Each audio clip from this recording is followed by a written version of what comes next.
So for the install server,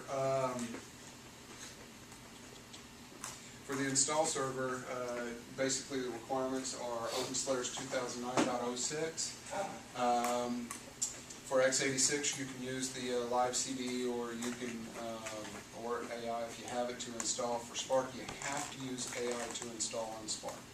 So if you're going to be installing Spark machines today, you'll have to use AI, so you have to have an x86 machine that's set up with the bits on there. When you're setting up the install server, basically you go out there, you just do a package install, send up you install ADM tools, all the dependent packages and everything else are downloaded, and now you have all the packages you need in order to create and set up the install server. Some other rules for the install server is you want to make sure that DNS information is available, DHCP, if you're going to have the install server be DHCP, so that when the information is passed to each one of the clients, they get the right information, default routes, etc. Like I said, if you're not using DNS, using HTTP proxy, you can actually set up the install server to let the clients know to use an HTTP proxy as well. This is for going out and getting like the IPS packages from one of the repositories out there on the web. So you can't have an all-Spark environment anymore? You can. Well, I guess... As of Bootstrap today, it, you need x86. Our magic company that never saw a computer before, and they only order Sparks, they can't fire them up? Yeah, well, we didn't have the bits cut over for Opensolaris until early this year, but AI started before that.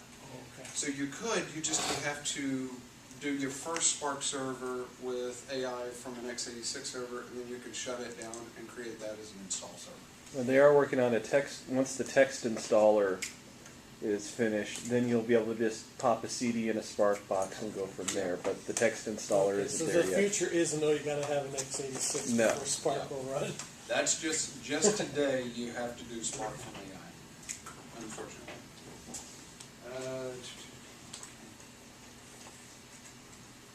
Okay, a little bit more on the server-side setup. What you need is a directory containing the Opensolaris kernel, Dravo, install tools, etc. This is to be able to make it, you have to make it available through TFTP for x86. You need a DHCP server that can run on your install server. It could be another server in your environment. Cool thing here for the DHCP server is if it's running on your install server, when you run the install admin server, command line, if you're adding another macro to it, it'll automatically add that macro to your DHCP server. But let's say I don't have a DHCP server on it, somebody else has the DHCP server.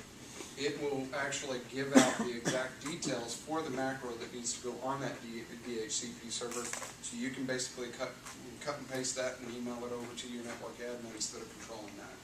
So that's pretty cool. They're trying to make it easy so you don't have to try and figure out exactly what the macro is supposed to be. HTTP will be set up for the client, find out where to pick up each one of the install programs. We already talked about TFTP. Oh yeah, and then of course create an install service, DNS service. So just adding a service record to your DNS. If I'm creating a service for the first time, I thought I'd cut this down a little bit. I thought I'd actually cut some of these slides out to make this go a little bit faster, but to create a service, you run the install ADM create service command. It will create the service, sets up the install image, sets up the configuration, all the things you need. So basically, when I first run this install ADM create service, all I need is basically a spot to keep the image, an ISO of the AI image, and then knowing what, say, my DHCP range will be. I run this, it sets everything up for me. So after about 3 commands, I'll have a full install server ready to go, a simple install server.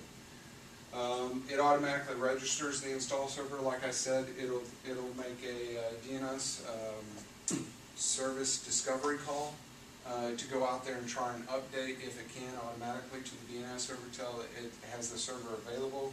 It sets up the HTTP server. If you don't have DHCP set up the first time you run this, it'll automatically set up the DHCP server for you. If you already have DHCP set up, it'll automatically add the macro to your DHCP server. And actually, Can you set it up with fixed range for the DHCP server so that a company that has, say, Active Directory in the majority of its network, and it's usually a reserved range, that you could get a sign out of. Is there a way to preset it, basically say, go ahead and run a DHCP server in this range? Yes. With MAC prefix 6%. Yes. So you can set it up. Here's your exact range, and then within the DHCP server. Now, I don't know if in install ADM I'll be able to go in there and say these MAC addresses, but then I can go into the DHCP server itself and be able to configure that. So I don't think install ADM has the ability to tell you. I'm trying to think.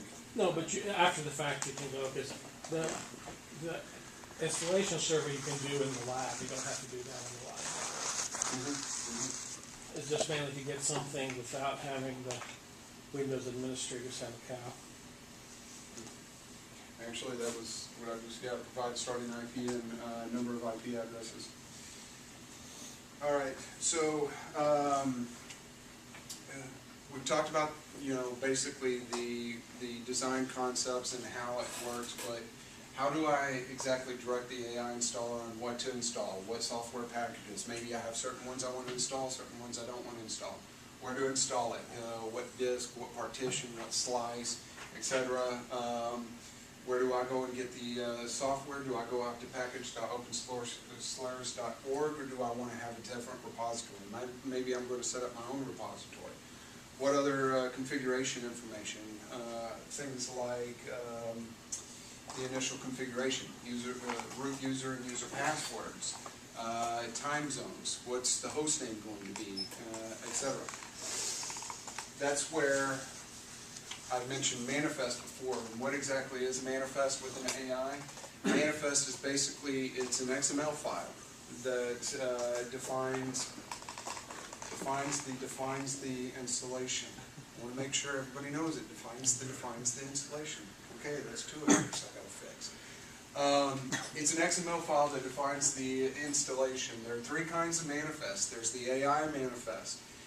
That defines what's to be installed, where to be installed, source of installation software. So that's what packages, that's on what disk, that's what is my repository going to be.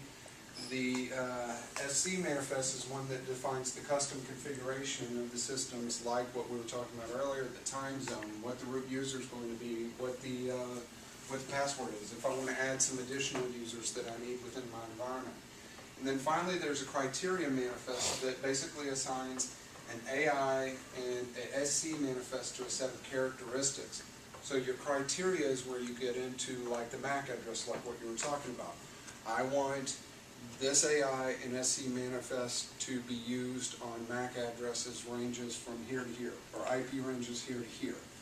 Those sorts of things. So that's what the criteria manifest is. When I was talking earlier, it goes out there and it asks the client, okay, what is your criteria? Then it sends back, and that's where this is used, is once it gets the criteria back, it compares it to this, and then it will pick the right AI and SC manifest to be able to configure the client.